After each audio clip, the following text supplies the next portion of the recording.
અમેરિકામાં એક બાદ એક નિયમો છે તે બદલાઈ રહ્યા છે, પરંતુ જો વાત કરવામાં આવે કે અનેક એવી ભારતીય ટ્રાવેલ એજન્સીઓ છે કે જેના ઉપર અમેરિકા દ્વારા પ્રતિબંધ લગાવી દેવામાં આવ્યો છે. ખાસ કરીને અમેરિકામાં ટ્રમ્પ 2.0માં ઇનલીગલ ઇમિગ્રન્ટ સામે આક્રમક કાર્યવાહી કરવામાં આવી રહી છે. ત્યારે હવે ઇનલીગલ ઇમિગ્રન્ટ્સ પર રોક લગાવવાના ભાગરૂપે અમેરિકાએ ભારતની કેટલીક ટ્રાવેલ એજન્સીઓ પર પ્રતિબંધ મૂકી દીધો છે.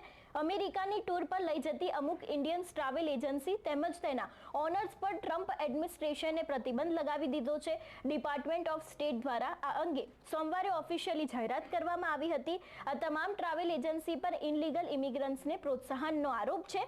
એની જ સાથે જેમના ઓનર્સ ઉપરાંત એક્ઝિક્યુટિવ અને સિનિયર ઓફિસર્સના વિઝા પણ અમેરિકાએ તાત્કાલિક અસરથી રિવોક કરી દીધા છે. મતલબ કે હવે આ ટ્રાવેલ એજન્સીના ન તો કોઈ ટુરિસ્ટને અમેરિકા લઈ જઈ શકશે, ના તો તેમની સાથે સંકળાયેલા લોકો અમેરિકાનો પ્રવાસ કરી શકશે.